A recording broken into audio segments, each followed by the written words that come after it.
Lorsqu'il s'agit de mystères anciens et de théories alternatives, peu de sujets sont aussi intrigants que les Anunnaki. L'histoire de ces créatures mystérieuses est complexe et s'accompagne de nombreuses théories et interprétations différentes qui vont des plus logiques aux plus farfelues. Certains pensent que les Anunnaki sont d'anciens êtres extraterrestres qui ont visité la Terre dans un passé lointain, tandis que d'autres les considèrent comme des divinités mythiques créées par l'imagination humaine. Et un plus grand nombre de personnes soutiennent également la croyance qu'il existe une vérité plus profonde à révéler au sujet des Anunnaki et de leur place dans l'histoire de l'humanité. Et l'ère moderne a été marquée par une incroyable montée en puissance de toutes les formes de médiatisation de la mythologie des anciens Mésopotamiens.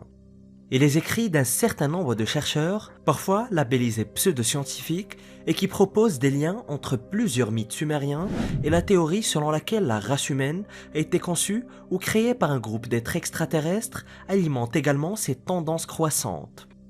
Les origines et l'identité des Anunnaki restent l'objet de nombreux débats et spéculations. Mais commençons d'abord par le commencement. Leur histoire nous ramène à l'une des premières civilisations avancées, si ce n'est la première et aussi l'une des plus fascinantes, à savoir les Mésopotamiens. Saviez-vous qu'ils ont créé un calendrier basé sur les cycles lunaires, la roue, le ver et le voilier? Ils sont la première société à utiliser des canaux, à créer des cartes de leur ville et de leur terre, à inventer et à se servir du maquillage et des bijoux avant même les Égyptiens et même créer de la bière avec plus de 500 recettes différentes. Et certains historiens vont même jusqu'à penser qu'ils ont parlé la première langue de manière générale et plus important encore qu'ils ont laissé les premières traces écrites. Mais selon les Sumériens eux-mêmes, tout ce qu'ils ont possédé comme technologie et développement provenait de ces créatures, les Anunnaki.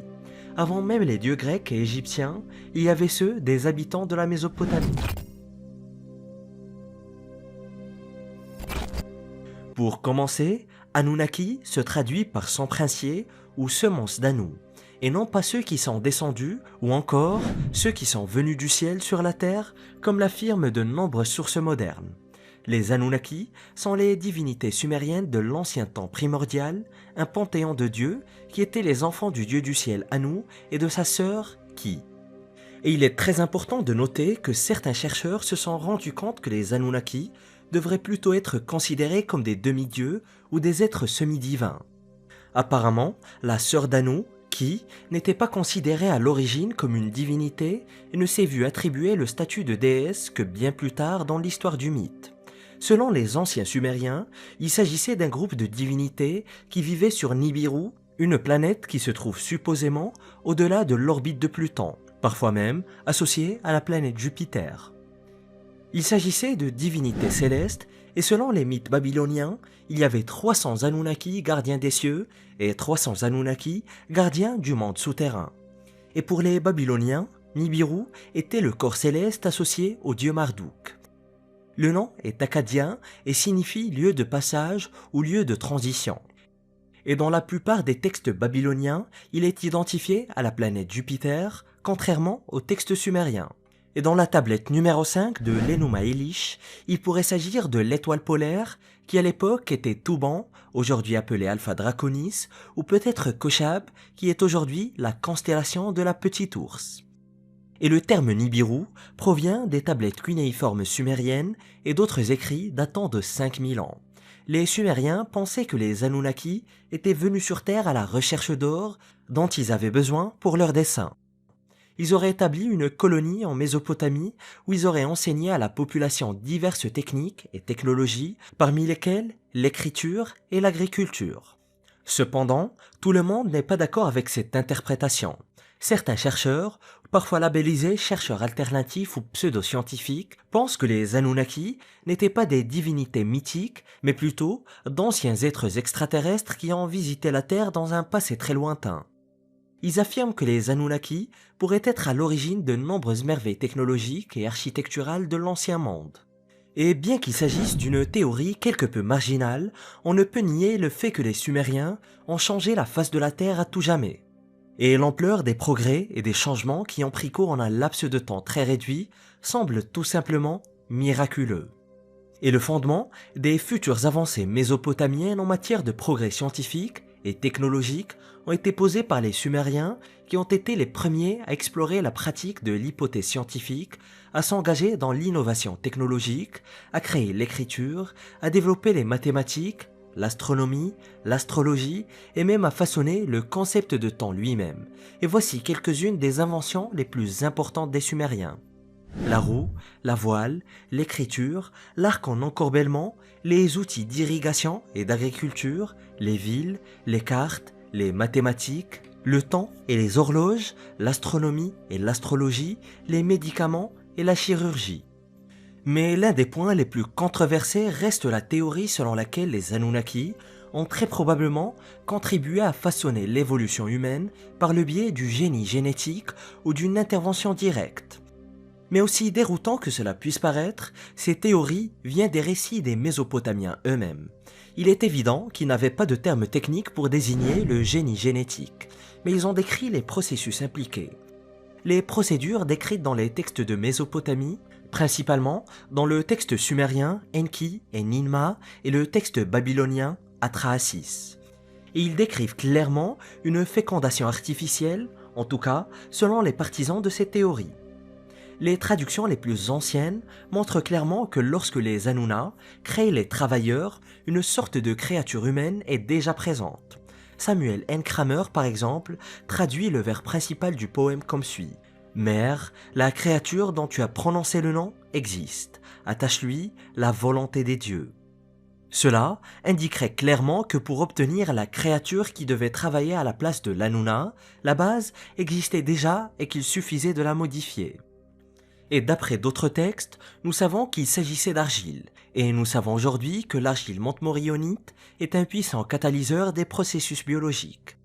Mais malgré les nombreuses affirmations concernant les Anunnaki, il n'existe pratiquement aucune preuve scientifique à l'appui de ces théories.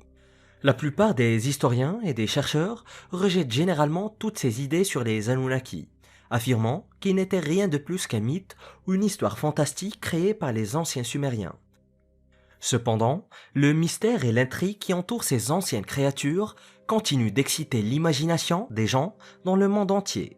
Mais l'une des affirmations les plus controversées au sujet des Anunnaki est qu'ils ont effectivement visité la Terre dans un passé lointain et qu'ils auraient interagi avec d'anciennes civilisations humaines telles que les Sumériens.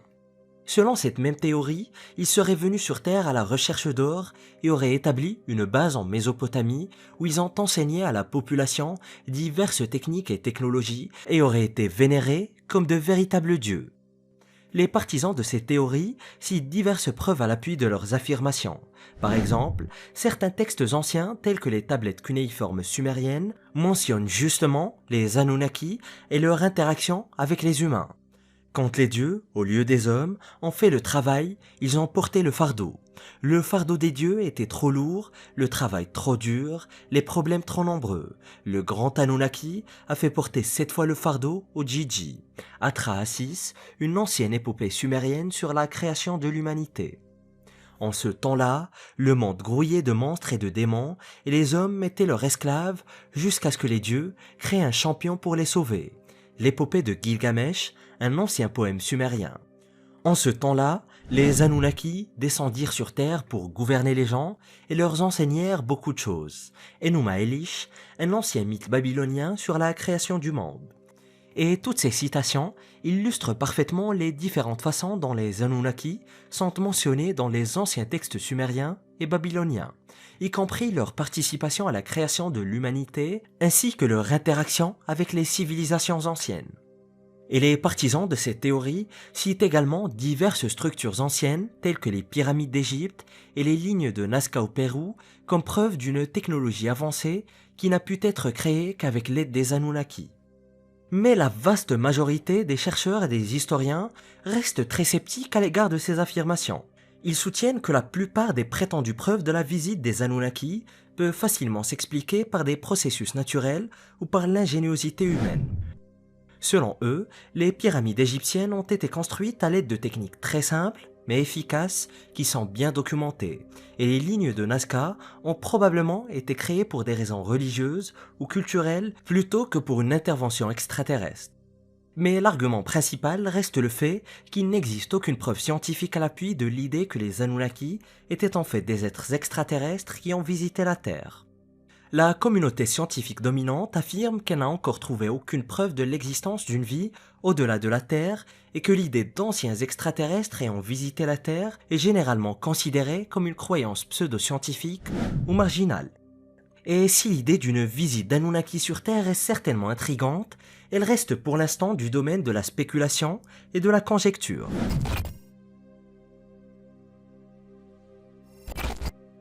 L'une des théories les plus controversées sur les Anunnaki est qu'ils auraient créé l'humanité comme une race hybride pour leur servir d'esclaves. Et nous avons déjà évoqué qu'ils auraient utilisé le génie génétique pour créer une espèce hybride suffisamment intelligente pour travailler comme esclave, mais pas assez pour défier leur autorité. Mais au-delà de cette croyance, les partisans de ces théories affirment également que l'histoire des Anunnaki correspond étroitement à l'ancien mythe de la création sumérien qui raconte comment les dieux ont créé les humains pour qu'ils les servent en tant qu'ouvriers. Ils soulignent également diverses différences anatomiques et psychologiques entre les humains et les autres primates, comme la capacité de marcher debout et la taille du cerveau comme preuve d'une supposée manipulation génétique. Mais la communauté scientifique est très sceptique à l'égard de ces affirmations. Selon eux, aucune preuve scientifique ne vient étayer l'idée d'une manipulation génétique par les Anunnaki ou d'autres extraterrestres d'ailleurs. Ils soulignent également le fait qu'il n'existe aucune preuve à l'appui de l'idée du dessein intelligent à l'origine de l'évolution humaine. Au lieu de cela, ils suggèrent que l'évolution de l'homme est un processus complètement naturel qui s'est déroulé sur des millions d'années et qu'il existe plein d'autres exemples d'évolution imprévisible chez d'autres espèces. Mais, malgré le scepticisme de la communauté scientifique dominante, la théorie selon laquelle les Anunnaki auraient créé l'humanité pour en faire une race d'esclaves continue d'être populaire parmi les gens. La question de savoir si cette théorie est fondée ou non reste pour l'instant sans réponse. En plus des théories qui soutiennent que les Anunnaki ont eu une influence significative sur le développement d'anciennes civilisations telles que les Sumériens et les Babyloniens, certains vont même jusqu'à affirmer qu'ils auraient eu la même influence sur plusieurs civilisations antiques tout autour de la planète. Ils affirment que les Anunnaki ont non seulement influencé le développement de la technologie et de l'agriculture, mais ont également façonné la religion et la mythologie de ces cultures. Et bien sûr, plusieurs textes et objets anciens sont cités comme preuve de ces influences. Ils affirment que les tablettes cunéiformes sumériennes décrivent un panthéon complexe de dieux, dont beaucoup seraient des Anunnaki, et que les mythes et légendes qui leur sont associés présentent des similitudes frappantes avec les récits des cultures anciennes, tels que les mythes égyptiens, grecs et même les récits bibliques.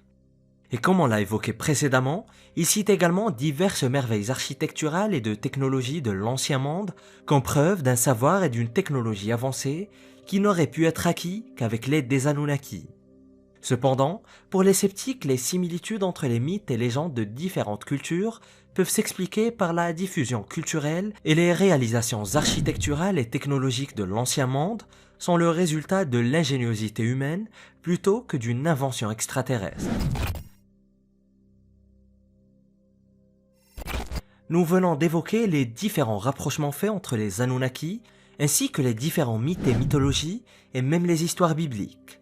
Et l'un des exemples les plus fascinants de ces rapprochements est lié à l'histoire biblique des Néphilim, également appelés géants ou colosses. Selon le livre de la Genèse, les Néphilim sont un groupe de géants qui auraient survécu sur Terre avant le grand déluge. Et certaines personnes, encore une fois labellisées de pseudo-chercheurs et théoriciens, affirment que les Néphilim seraient les descendants des relations entre les Anunnaki et les femmes humaines. Ceux qui défendent ces théories citent divers textes et artefacts anciens comme preuve de ce lien. Ils affirment que les tablettes cunéiformes sumériennes mentionnent que les Anunnaki sont responsables de la création d'une race hybride d'êtres sur Terre. Et comme preuve de l'existence des Néphilim, ils citent également diverses références à des géants et à d'autres êtres surnaturels dans la Bible et d'autres textes anciens. Lorsque les Anunnaki, qui sont Seth, les juges du monde souterrain, ont décidé du destin de l'humanité, ils ont établi les Anunnaki comme juges célestes, la descente d'Inanna, un ancien poème sumérien. Les fils de Dieu virent que les filles des hommes étaient belles et ils en prirent pour femmes parmi toutes celles qu'ils choisirent. Livre de la Genèse, passage de la Bible. Les géants étaient sur la terre en ces temps-là, après que les fils de Dieu furent venus vers les filles des hommes et qu'elles leur eurent donné des enfants. Ce sont ces héros qui furent fameux dans l'Antiquité. Livre de la Genèse, passage de la Bible. Pour certains, ces citations suggèrent que les Anunnaki auraient pu jouer un rôle dans la création d'une race d'êtres hybrides sur Terre. En outre, Ki est le signe sumérien pour Terre, et la consort d'Anu est parfois considérée comme la personnification de la Terre elle-même. Ceci est très similaire à la tradition biblique où les mortels ont été créés à partir de la poussière de la Terre, comme mentionné dans le livre de la Genèse. Et le concept d'un groupe d'êtres semi-divins, nés de femmes mortelles, est très proche de la tradition biblique et extra-biblique des Néphilim. Cependant, il est essentiel de garder à l'esprit que ces passages sont ouverts à l'interprétation. Et comme pour toute affirmation historique ou théorie, il est très important de les aborder avec un œil critique et d'envisager de multiples perspectives avant de tirer une quelconque conclusion. Et bien sûr, les scientifiques et les historiens restent extrêmement sceptiques quant à ces affirmations. Ils soutiennent, et logiquement d'ailleurs, que l'idée des Néphilim en tant que race de géants relève plus de la métaphore, comme c'est d'ailleurs le cas pour de nombreux thèmes religieux. Bien que l'existence et l'influence des Anunnaki dans l'Antiquité fassent l'objet d'un débat permanent, personne ne peut nier l'impact significatif de leur mythe sur la culture populaire moderne.